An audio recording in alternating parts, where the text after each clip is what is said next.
Gazette du Togo, une vision sur l'actualité togolaise et sur le monde.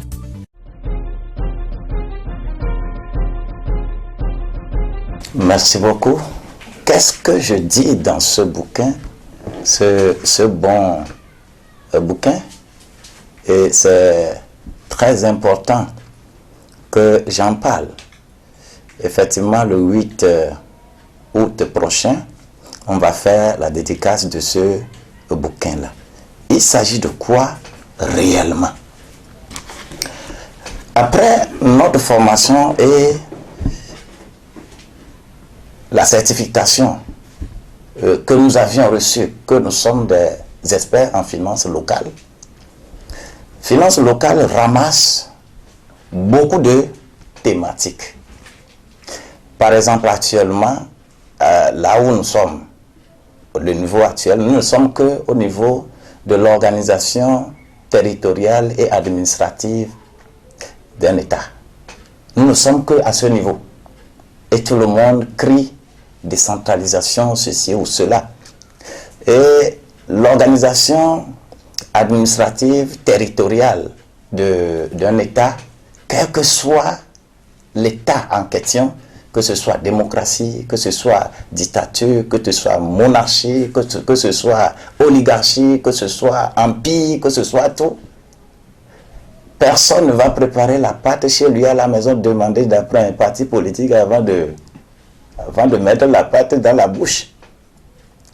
C'est les problèmes de la gouvernance locale sont liés à l'individu. En réalité, les partis politiques devraient même se départir de cela. Les partis politiques ne devraient pas se mettre dans bataille pour dire que nous voulons prendre ceci, nous voulons prendre cela, nous voulons prendre cela. Parce que je n'ai pas besoin de demander à quelqu'un d'autre pour manger ce que j'ai préparé à la maison.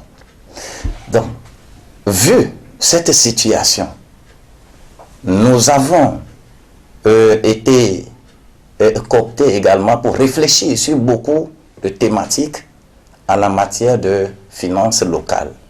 On parle de processus de décentralisation. Et dans ce processus, il y a décentralisation, déconcentration. Il y a les formes de décentralisation, les formes de déconcentration.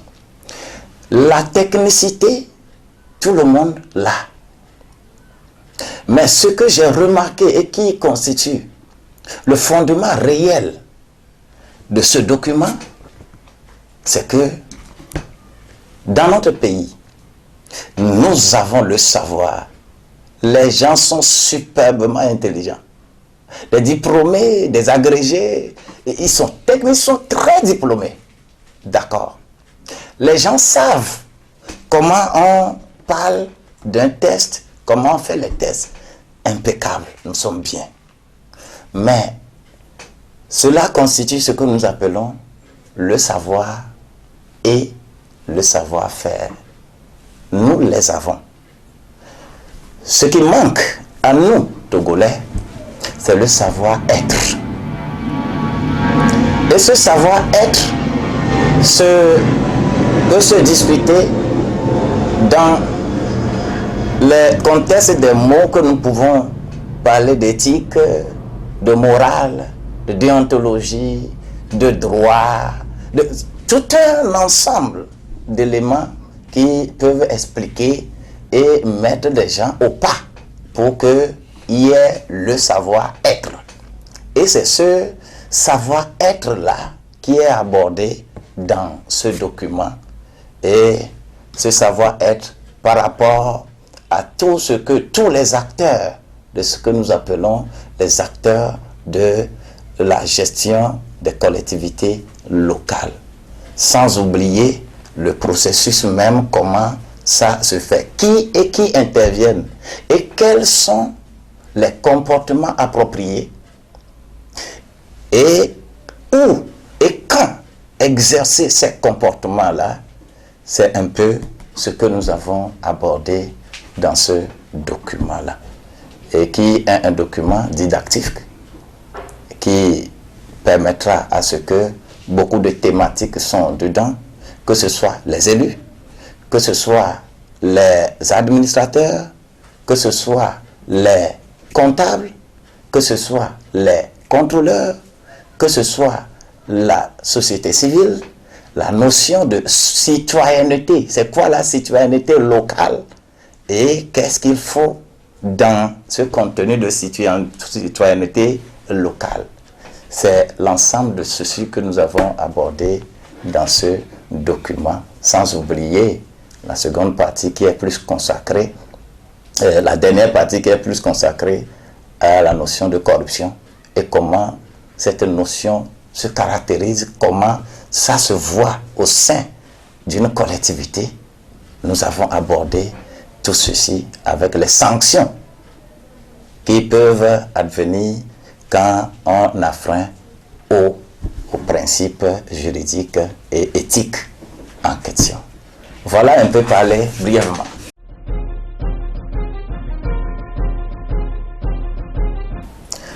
Quand nous prenons les plus grandes thématiques des finances locales, la première chose, c'est l'organisation administrative et territoriale d'un État.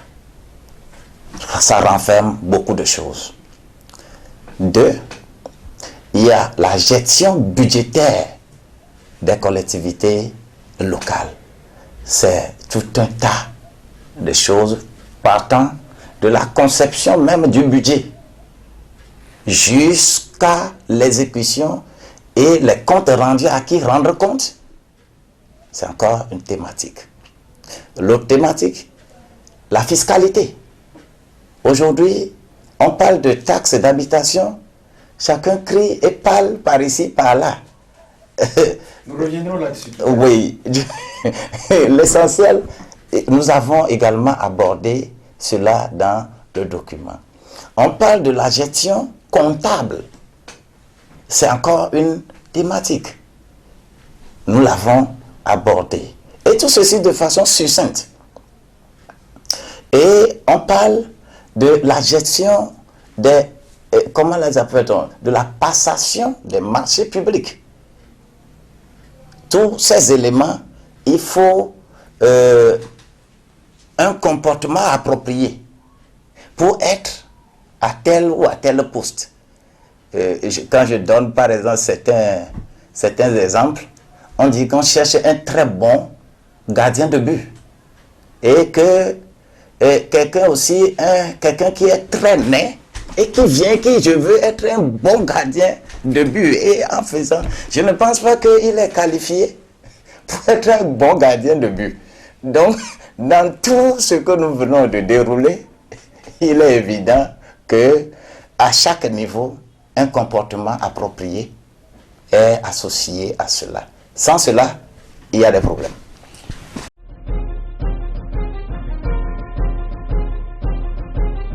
Vous savez, les économistes disent, et c'est bien vérifié, quand le bâtiment va, tout va bien. C'est pourquoi, lorsque vous allez dans tous les pays qui se développent, on ne peut pas exclure ce qu'on appelle les charges liées à là où vous dormez. On ne peut pas l'enlever. C'était une grave erreur dans les années 75 qu'on dise qu'il n'y a plus de taxes civiques. Un peuple, on fait endormir un peuple avec des choses comme ça. La taxe d'habitation, d'ailleurs, la fixation, c'est rien. Le taux, taux bas là, c'est 2 000 francs pour l'année. Tu as eu ta chambre, tu dors là-bas. Et on te dit de payer quelque chose pour ta localité. La manière dont la chose est abordée, c'est parce que c'est OTR qui le dit. En réalité, ce n'est pas une taxe pour OTR, mais c'est l'organe habilité à recueillir les recettes, que ce soit les recettes de l'État, les recettes des collectivités locales. C'est l'OTR qui est chargé de faire cela. Et c'est pourquoi quand on fait sortir cette notion de taxe locale, ceux qui sont élus aujourd'hui, ils ne comprennent pas grand chose. Ils veulent confondre élections législatives et élections locales. Et ils pensent que l'État va les prendre en charge immédiatement comme on prend en charge les députés. Vous voyez? Ils pensent cela. Sinon, là où une collectivité puise plus de recettes, c'est au niveau des habitations. Et ils sont pleins dans nos pays à aller acquérir des bâtiments à l'étranger. Ils savent de quoi il s'agit. Ils payent et ils prennent encore l'argent ici pour aller payer des taxes là-bas. Et c'est une taxe au profit du développement de la localité. Il ne s'agit pas de l'OTR qui prendra cet argent pour faire quoi que ce soit. C'est totalement reversé à la collectivité. Et ce sont les ressources. C'est une des ressources que les élus locaux vont utiliser pour développer leur localité. Et c'est dans ce contexte-là qu'il faut plutôt chercher à ce que chaque collectivité s'organise. Parce que les taxes sont là. Mais au niveau de la collectivité, l'État fixe les taux planchers et les taux plafonds. Ce qui veut dire qu'il n'y aura pas les mêmes sommes à percevoir en matière de chaque taxe ou chaque impôt. Chaque collectivité va s'organiser.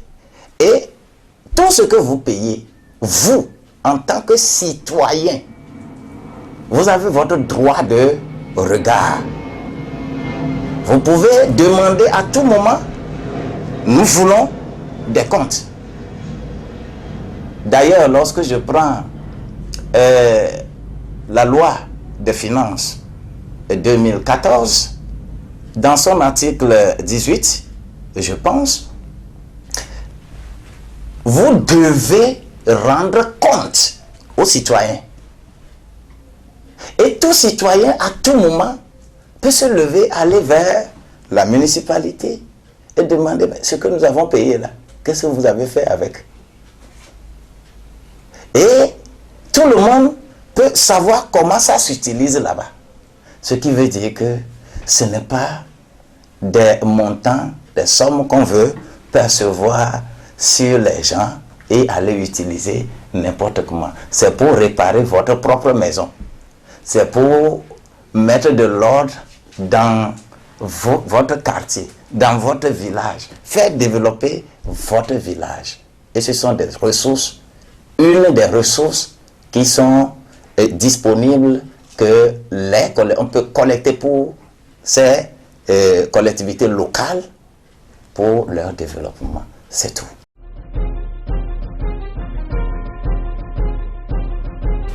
Une des vertus de Savoie 2, c'est l'intégrité.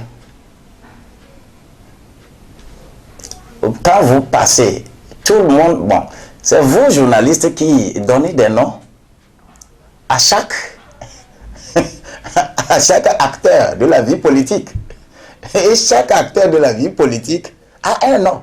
Et ce nom-là, il puise ce nom-là, vous journalistes, vous puisez ce nom-là d'un acte posé. Et si c'est un acte éthique, vous le savez. Si c'est un acte non éthique, si c'est un acte moral, si c'est un acte qui respecte la déontologie, eh bien, vous le savez. Vous savez. Donc, tout en sachant que l'intégrité n'est pas, dans ma Bible, l'intégrité n'est pas un don. que moi j'ai reçu le don de l'intégrité. Mais l'intégrité est un résultat. Est un résultat de ton comportement. C'est les gens qui voient que tu te comportes bien. Et on dit que, hey, lui là, il est bien. Mais si vous ne voulez pas aller dans ce contexte-là, vous allez être dans votre collectivité. Vous êtes élu.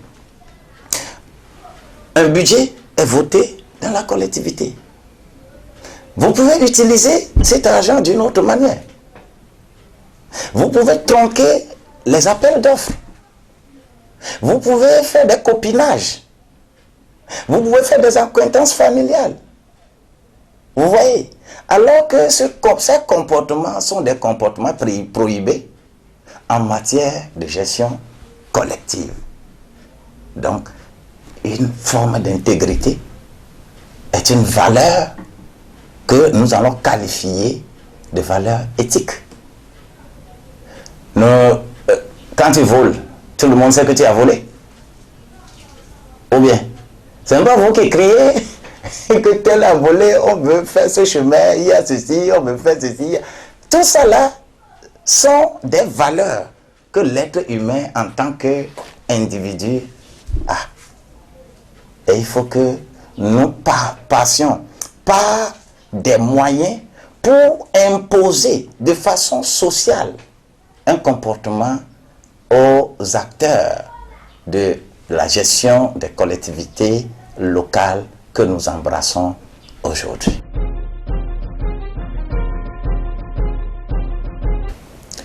Et je voudrais lancer un appel.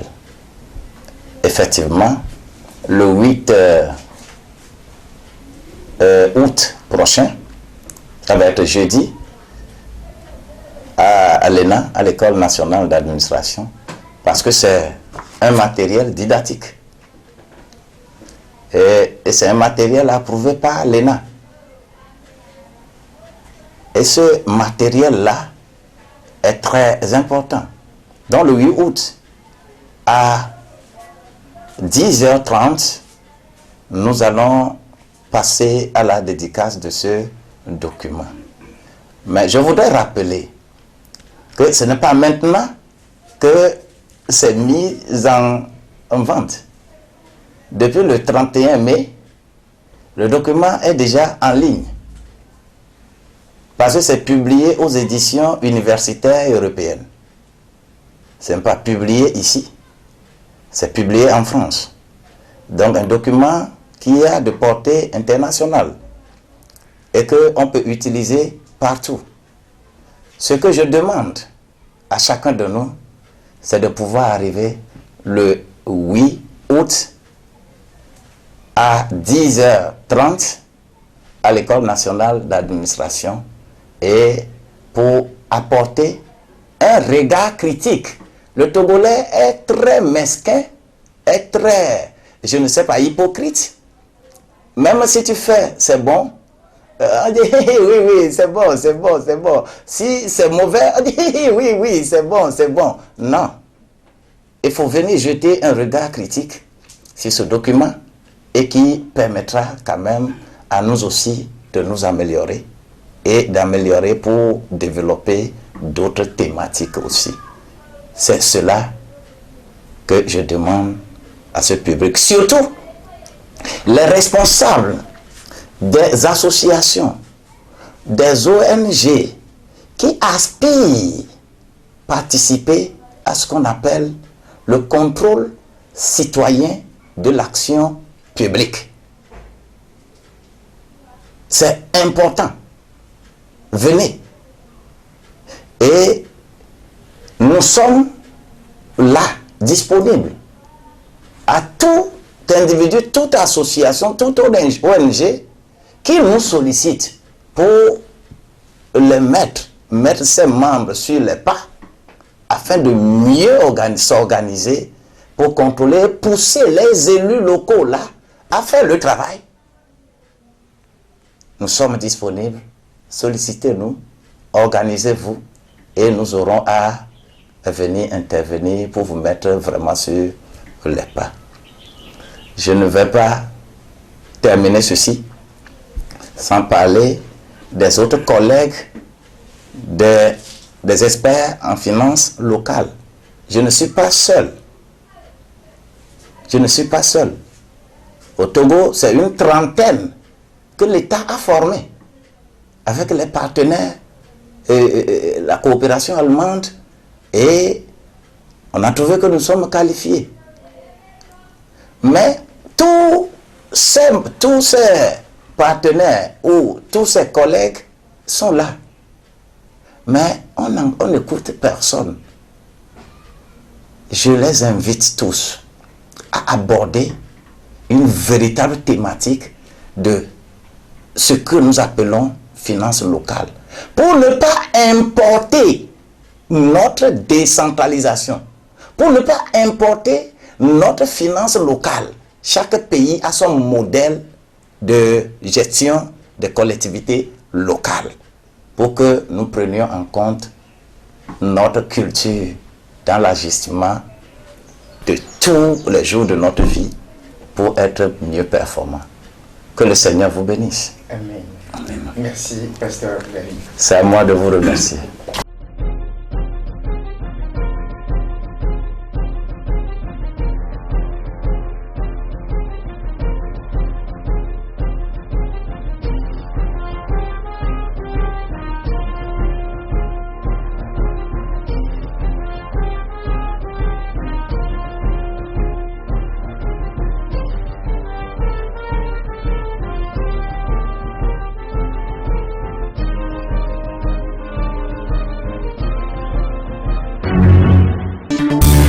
La Gazette du Togo, une vision sur l'actualité togolaise et sur le monde.